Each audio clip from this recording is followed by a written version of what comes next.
Welcome to Wheel of Horror, the podcast where two best friends spin a wheel every day in the month of October. It chooses the horror movie and they discuss it. Today, we are talking about the 1988 film Elvira, Mistress of the Dark, which was directed by James Signorelli. I'm your co-host, Alec. I'm Erik. And this is the beginning of our Hell Month.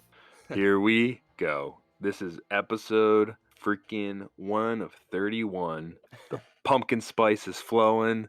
The fall leaves are falling. Here we go, Alec. What do you got? No, I know. This is like when I say Hell Month, it's like it's Hell Month because we do a lot, but then we also watch a lot of horror, which puts us in like, a mentally unstable place, I feel like. Yeah, that was me last year. So we did 31 in 31 days. Real deal, like 31, and we started day 1 recording, day 1 uploading, day 1 artwork. Yeah, I don't want to put myself through that again, but here we are. Here we are. Well, this is what kicked it off. This is what got the whole wheel Yeah. spinning, so. I remember we were fine like episode 1 through like 7. I feel like I feel like 7 was where it's like, shit, dude, I don't know if I can watch this next episode. And then I think it was towards the end, like 20ish or 20 like 5 was Rosemary's Baby. And I remember starting that movie after a long day of work and everything. And I started that movie at 2 a.m. I finished it close to like 4 a.m. And I was like, this wheel has to end. But it didn't. It didn't. I had 10 more episodes left. Well, this year, yeah, we're seasoned now. We know we're so much better. I mean, last year it's like I barely knew how to edit. We just didn't know how to do much. So it was just like that was a learning experience in itself. And we did kind of start this like September 27th of last year. Right. So it was like just full force, never stop. And that's kind of how it's been ever since. And I think we just like I think it was like towards like the end of September. Like, you want to do this wheel thing? It's like, let's do it. Yeah, why not? Why not? We got nothing else to do. It's COVID. Like, let's just watch some horror movies. We're so good at. We love horror movies. We're gonna watch them anyway. We're gonna see Hocus Pocus. We're gonna watch this movie. And then like you don't know how hard it is to ask someone to watch a movie every day, then be prepared to talk about an episode every. It was a lot. And here we are again, doing it again. Cannot wait. But this year we have more guests. We have more fun. We have more spooky surprises. Like, get ready. This is going to be a lot of fun. So I guess moving right into this movie then. This was, I'd never seen this. I did not know what to expect. And it's almost exactly what I expected. Yeah, I know we have, I think we have Ernest Scared Stupid on this wheel. This is like the opposite of that. And like, no, this is like the same, but like on the parallel realm of that. You know what I mean? Oh, I was going to say, this can't be too far off from that. I mean, Cassandra Peterson is amazing. And she's still going strong. If Jim Varney was still alive, I would love to see an Ernest and Elvira movie. That's what I want to see. Yeah. This movie really reminded me of like Pee-wee's Big Adventure, Wayne's World, those just kind of like a character, a fish out of water kind of thing. Yeah. Do you know what movie it reminded me of that you're going to be like, yeah, Fright Night? A little bit, because it had a host, it had a host Yeah. that was, and then there was real magic, and she didn't think there was real demons and stuff like that. So yeah, I could see that. But also the music. I mean, the music in Fright Night is like top notch, awesome 80s.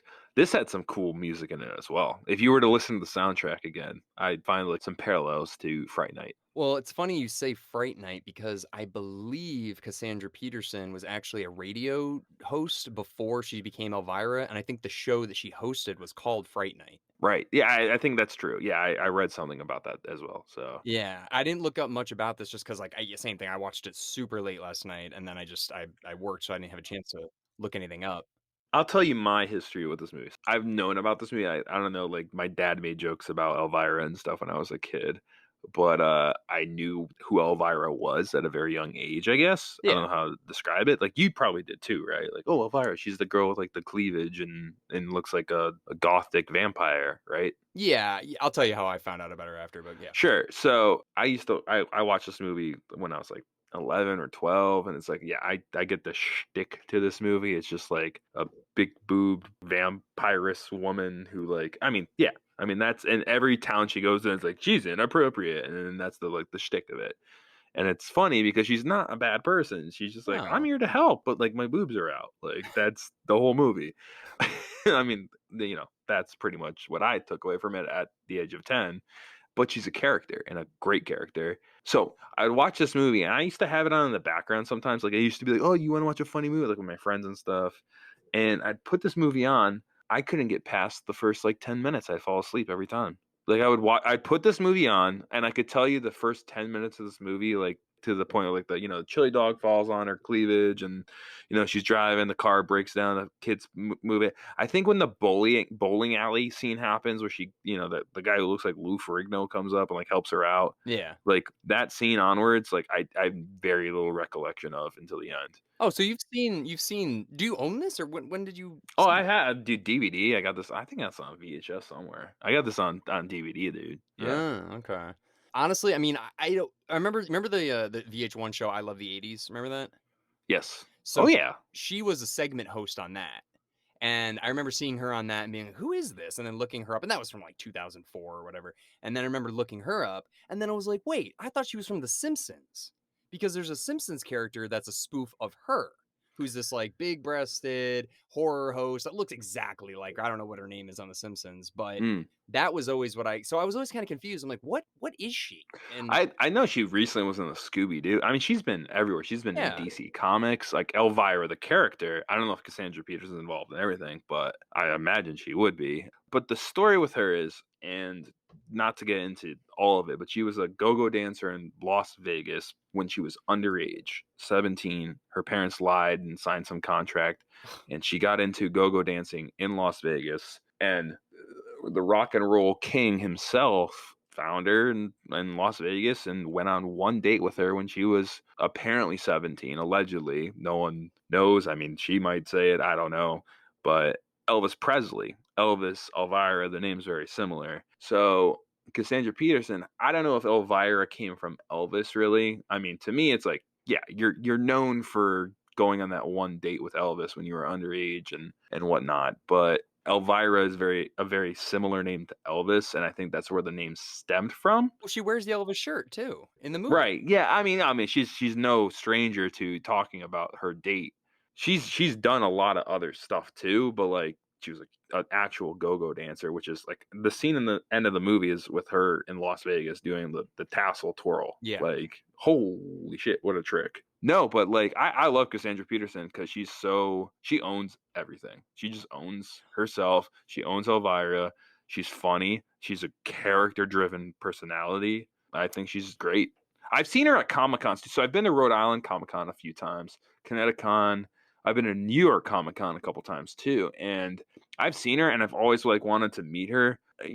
Lines are expensive, like $20, $40, $60, $100. I think hers was like $100, and her line was out the door. There's really not, I mean, for like a female like her, there's really not many other people like her. I mean, there's that one horror host like Billy Bob something, and he's like a Yeah. southern cowboy guy, and he does those ones. But for like a female who's also a character, there's not much like her. Yeah, and I mean, I don't want to get too much into like the movements going on and whatnot, but I think this movie is ahead of its time to some point, but also behind the times in another point, if that Yeah. makes any sense. You know what I No, it mean? does. It does. Does that like grabs like it's ahead of its time of being like provocative, but behind the times in like a you can't do that, in the sexual harassment world. Yeah. But I mean, they poke fun at it. It's one of those things where it's like, so she leaves her job because her boss sexually harasses her. Hmm. It's like, well, that's not okay. Wait, that's not just sexual harassment. That is sexual assault, That's dude. straight up He exactly. squeezes her breasts in public and is just like, "Come on over here," and he's grabbing her breasts. I was like, Well, I "Whoa." think that the it was provocative back then, but it's so like that's not right. Oh god, Like, dude. Yeah, my jaw was on the my jaw was on the floor for a couple times when that happened, where I was like, "How are they doing this?" yeah, but you get what I'm saying. Like, it's ahead of its time for being like, and they show like, and they do like the thing with the townsfolk, right? That she goes to a Massachusetts town where it's just like everyone's prude. She drives by Amish people, and the Amish people are the only people that like smile at her compared to everyone else in the town who just wants to get their pitchforks and shovels. But at the end of the movie, they're like, "You showed us everything. You showed us how fun it could be to be a town. That like, you showed my boy like what it means to be a man. You showed like Yeah, it was just it's like the Frankenstein ending where they're going with their pitchforks to kill Frankenstein to Elvira and like we just want to thank you like yeah, but for all the wrong reasons which are like in today's standards it's so inappropriate, it's so bad, yeah. but No, I mean, it's It is very inappropriate. Really quick, I'm reading here. So Elvira, I guess, was a groundling, and so was Pee Wee. He was also one of the groundlings too. And that's the improv school I go to out here, and they do really, really focus on character development. That's like their whole thing. Is like they want you to come up with Yeah. your own character, like big time. Character. And that's what it's all about. Character. So I am not surprised at all that she came from the Groundlings and so did Pee Wee. And they both kind of had movies around this time that are Huh. such character-driven movies about fish out of water. This is so much like Pee Wee's Big Adventure, I feel like. Oh yeah, I mean the same. Like, gotta get my bicycle to. I gotta get my grandma's will. It's the same kind of story. Yeah, I think Pee Wee goes to more diverse locations, but I would have hated this movie if it took place in LA or Vegas. I like that it took place in a small town. Yeah, well, it ends up in Vegas for the last like couple minutes. But the whole movie is primarily about her being in that small town, Right, right. which Well, it's yeah. kind of funny with Pee Wee. Hey, he goes to the Alamo. Like, I always Yeah. love that. It's like, why the Alamo? Like, who wrote that on the Denny's napkin? Yeah. I mean, we can go into Pee Wee's Big Yeah. Adventure or whatever another day. But I just thought that was interesting, and also that one woman, dude, who is in every good movie of the '80s, what The is Ferris Bueller, like assistant woman. Yes, and I need to find her name right now because she has been in every freaking awesome movie. Hold on. Here we go. Edie McClurg. Edie McClurg is first of all, the whole time I'm watching it, I'm like, this is where Melissa McCarthy got her entire shtick, is from this woman. She is so funny. She's such a pain in the ass in everything she does. But dude, I mean, literally, it's like Ferris Bueller's Day Off, She's a Cheech and great Chong. actor. Yeah, dude, she's She's in amazing. everything. She's like the most forgettable person, but she has the best lines ever. Like when Ferris Bueller's sister comes in the office and like makes a whole scene and she leaves and he's like, what a little asshole. Oh, Dude, that is my favorite part of Ferris Bueller. Like well, that is in this like movie, when she's like, "We don't need to call people names, even though she's a fucking piece of trash whore," and starts like going off. yeah, yeah, dude. No, she delivers lines. She Yeah, delivers lines. yeah, So, I oh man, love like so her. what have you read up? Like is there any like is she in stuff still? Is she just retired from acting? She is still alive. She's 76, and it looks like the last thing that she did was in 2016. So I think she's kind of probably taken a Yeah, break. this staggering. All right. Cool. You know what? Cool. Actually, no, she did a cameo in Family Guy in 2020. There you So go. Get that Seth MacFarlane money. Okay. yeah, Okay. but the characters, it's a really good supporting cast. Yeah, who was the guy who's also in Gremlins, like the guy on the couch? Was that the uncle? I couldn't tell. I looked up some cast members and I saw the uncle was also the guy in Gremlins who gets like killed by like the plow truck. Remember that? The guy from Gremlins, no, I don't remember. Who is he? Ah, I forgot his name. I'm gonna pull it up. While you're pulling that up, Okay, do you think? they've got the guy from Wayne's World, Ben or not Ben? Who's the dick from Wayne's World? Is he also the dick in Ghostbusters too? Yes, yes, Yeah, yeah, yeah, that guy. that guy, dude. Ah, Kurt Fuller, he's great in this too. It just has such a good supporting cast, you know? I think so. I think that's fair to say. I don't know if I can find this person, but Yeah, he whatever. was also in Gremlins, and yeah, that's all I was gonna say.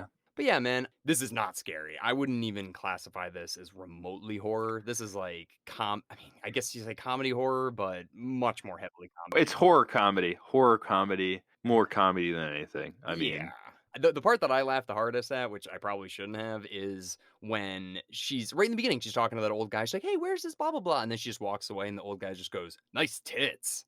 I was oh yeah, dude, it's so forward. It's so forward. I This was movie. like, I think it just caught me by surprise, but it was one moment where I caught myself laughing out loud because I was like, "What the fuck? Why is this happening?" I like how she just like nonchalantly kills someone at the beginning of the movie too, where the guy's like picking his nose at the gas station. He's like, "Hey, can you help me?" And he doesn't help her, and she just like does her own gas and then blows up the place. Like, love that scene. Yeah, so I guess like the whole movie basically is Elvira gets sexually harassed at her job. She then wants to go to Vegas because she has a show that's opening up there, but they need money. So she then immediately finds out, hey, I've got this old great aunt who died in Massachusetts. I got to go to Massachusetts to collect my inheritance money. But then when she gets there, she finds out it's basically the town from Footloose. Like they don't dance, they're very religious.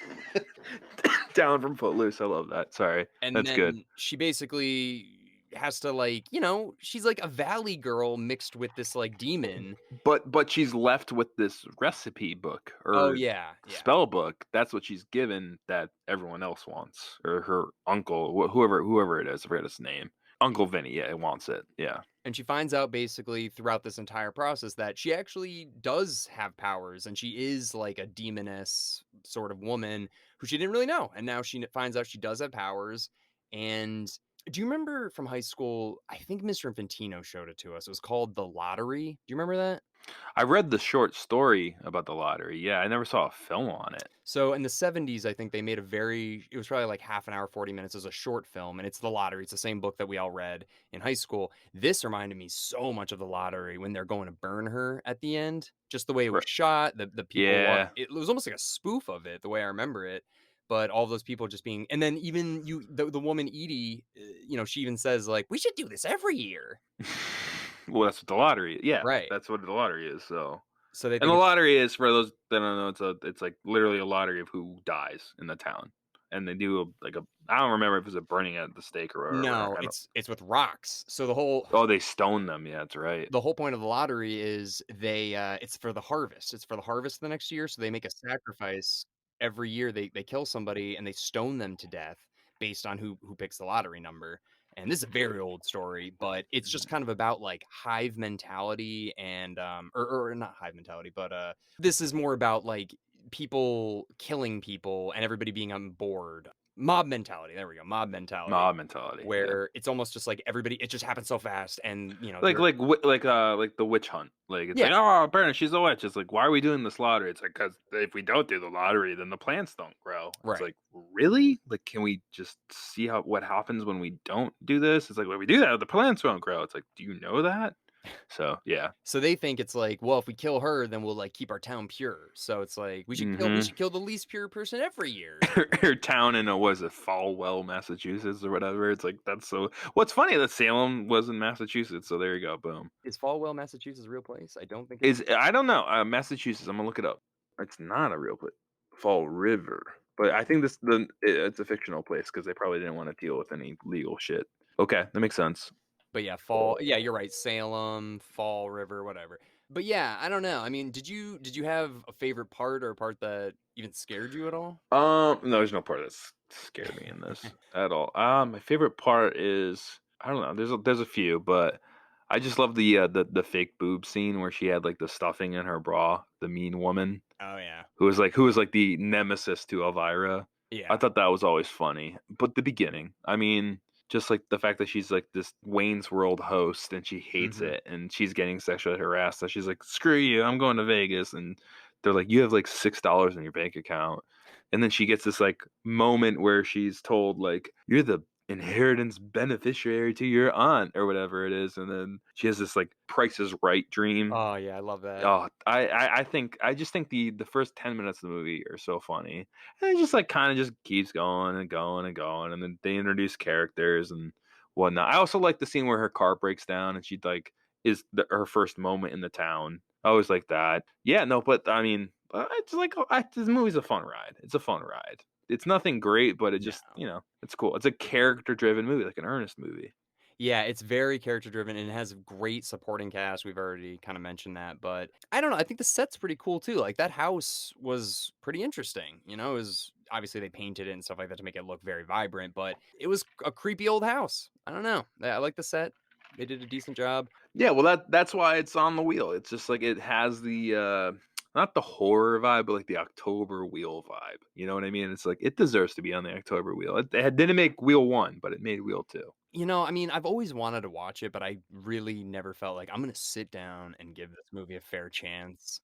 It's tough to just sit through it and like actually be like, I want to watch this movie. It's like, okay, why? It's like, well, I need to watch it for this wheel horror. Like, I think any other reason, like, it's tough to watch. If you ask me, in this day and age, it's a lot of fun. It's 96 minutes of pure, just crazy 80s-ness. I don't know when was this movie made? It was 80, 88. 88. 88. Yeah, it's just 80s-ness. It's just Yeah. straight up 80s. Yeah. Well, I guess the parts that remind me or that you were saying earlier where it's like it's progressive but also like regressive at the same time. Yeah, it's like, oh wow, they're so great because they're provocative and screw people that are so prude. But also it's like, well, you're provocative and stuff, but you're also getting sexually harassed like crazy, and that's inappropriate. Like, you know what I mean? Well, the sexual harassment thing, obviously, that's But it plays into that because it's like, of course. I don't know. I mean, maybe there's more to it, but yeah. well, just the entire driving force of the movie is sexual harassment, and then the entire time Mm. she's in Falwell, she's getting sexually harassed too by every single guy she talks to, except for that one big guy, Bob, I think. No, but the one scene that I think that it was very regressive is when they make fun of that woman for having small boobs. Yeah. You Yeah. know? It's like she has the big she has fake big boobs, they expose that, and then she makes fun of it the rest of the movie, and you're just kinda like, "Ooh," like, that's Yeah, yeah, it has that like, it's a little dated. It's a little dated. Apparently, they're making another one. I know they made, I forgot what the sequel was. It was like, not Mistress. This is Mistress of the Dark. What's it called? I forgot. They made a couple of these, and she's also in a ton of other films and makes a ton of other appearances. But could you see something like this existing today, where they do a film like a sexual woman doing this? yeah, for sure. Yeah, yeah, I could too. I could too. I was gonna say, like, absolutely. I think they could definitely make a movie like this nowadays, probably like a Netflix kinda movie, but I don't know if she might be too old though now. I think Elvira is like the who's that gun wielding guy? Charlton Heston. Yeah. Yeah, he says like, "You can take this gun from my cold dead hands." It's like Elvira's like, "You can take my character from my." Uh, Cassandra Peterson will play Elvira until she's dead. Like she will Well, not let anyone take the role of Elvira. She will play that role until forever. No one wants anyone else. but I mean, that's the who else? thing, it's her character. She came up with the character, so it's like for somebody else to do it, it's almost, like, offensive, I feel like. Who would you want to play Elvira besides Cassandra Peterson? The great Cassandra Okay, are you Peterson. ready for this? You're gonna I don't want anyone, but I got one I do person in too. mind. Who do you got? This is a horrible, but this is the first person that came to my head, and I think maybe in her prime she could have done it. Lindsay Lohan. Lindsay Lohan. Imagine 2004 Lindsay Lohan doing this. Oof, a recipe for disaster, but it could work. It could work on paper. On First paper. person that came to my head. I don't know why. Because I just remember in Mean Girls, she dresses up like for Halloween because she actually wants to look like that. And she's like scary, but still like she's still pretty cute. And I think she could do it. But who do you got? Well, I'm gonna say she would. I don't think she would ever do this, especially this kind of film. But maybe Alexandra Daddario is who I would imagine a today version of Elvira. I think she could do it. She's funny. She's already made boob jokes in Baywatch and everything else. I mean, I could see it. And we've all seen them in True Detective. You watch True Detective, like she's not hiding them. No, but is she funny though? Can she do comedy? She's very funny. She's Yeah, very funny. I didn't Yeah. see Baywatch, She so does serious. I mean, I just watched White Lotus too, and she's like plays this like character on her honeymoon that's like realizing she's in a terrible marriage and has made a mistake in her marriage, and she's serious, but she's also funny. And Baywatch, she's funny. I mean, she's also been in a couple horror movies. I can't think of them off the bat, but well. yeah, she'd be a good like torch, maybe like Elvira's daughter, and then pass the torch. Indiana Jones, Shia LaBeouf. Ugh. What can you do? What can you do these days? No, no, no. I'm gonna put it this way. If it's not her, it shouldn't be anybody. I mean, it's fun to like guess ideas, but just have the character die with her. I I'm mean, gonna say this, dude. Bite your tongue. I mean, she's how old is Cassandra she's Peterson? 70. She looks fantastic for Yeah. 70. Like amazing. Like she puts on the wig and all the makeup and stuff. Even without, she's like, wow, very beautiful woman. Honestly. Well, I want to tell you one part that kind of messed me up, and then I kind of want to also talk about like her legacy because I'm reading about it now, and it is pretty. She's done quite a bit, but the Yeah. part that messed me up in this movie Mm. is the ending, dude, with the spider booby tassels. The I tassels I hate spiders, dude, and doesn't do it for you. The tassels and the spiders. because think about it, man. I love boobies. I hate spiders. You put them together, it's like my brain doesn't know what to do. Yeah. So you're seeing her like, she's got these spiders on her boobs, spinning them like crazy, and you're just like, I don't know. I mean, it's a great ending, but I was like, it's like my favorite thing, my least favorite thing. It's fucking my eyes up. So yeah, that was like a mixed emotion you had. Well, what do you hate? What's your least favorite animal? My least favorite animal? I mean, like, people hate snakes and spiders and sharks and stuff. Like, I hate spiders, dude. Like, I hate them. Well, I was gonna say this too. So, right outside so I have two doors to my house. Right outside my kitchen door, there's a spider that I've watched grow. Dude, I'm gonna send you a picture of this bastard. I'm calling her Charlene. I think it's a female spider too. So Charlotte's Web. I'm calling her Charlene because she's big and thick. So this is Charlene's web, and it's a big web. And I'm afraid to do anything. I'm not afraid of spiders, but like I'm afraid to knock this web down more than afraid of the spider. And my wife has been like, can you get rid of this like thing that's like crawling up our door every time we walk in and out? I'm like, I'm not touching Charlene. Charlene's going to be. Charlene's fine. Let her be. That's my attitude with spiders. I'm fine. Let them be. They let me be. I've never been bit by a spider. Have you? Yes, you have, and no, I have not. I've been bit on the leg once, I think, when I was sleeping. Didn't you have to get like antibiotics from getting bit by a spider? They thought it was a spider. They weren't sure. But yes, I was bit somewhere in my leg, my calf muscle, when I was sleeping, and I had a bad like hole. And they're like, we're pretty sure it's a spider, but we can't tell. I didn't see a spider bite me. If that happened, No. yeah, I'd be traumatized. No. I mean, I feel like if a spider was crawling on you, you'd hit it before it bit you. But when you're sleeping, they bite you. They get in your fucking ears. No. It probably was. They thought it was a brown recluse spider, they said, or something. Those are very poisonous. Or maybe it wasn't that, but it was like a Connecticut spider. But I had a really bad hole in my leg from it. And I mean, I don't remember getting bit. I was sleeping. I'm still not afraid of spiders, but animal. Your first question: what animal am I afraid of? Yeah. What's your least favorite animal? It's like cockroaches, rats. Like everybody's got one. I'd say like an animal. I mean, not they're arachnids, but scorpions scare me a ton. Like I've never come face to face with a scorpion because I'm East Coast overdose, but I'm afraid to see a scorpion. Is it true that the smaller the scorpion, the more poisonous they are? Is that true? That's what I've heard. Yeah. I've heard that too. So I don't think I'd be scared of a big scorpion. So it's a big scorpion walking around like a tarantula. Like, okay, yeah, like The whole point of this was to say, if there was a scorpion on her boobs, how would you feel? uncomfortable. Okay. Uncomfortable Okay. at most. All right. That was the whole point. That was the whole thing. I love how we just went off for like 10 minutes. Like, okay, like I like animals. You know, my biggest fear of animals is pollution. I don't like pollution, Alec, because it kills animals. There Maybe you go. you know what else kills animals? Eating their dead carcasses. There we go. Anyways, Here we go. and now we Vegetarian. wrap Okay. with that.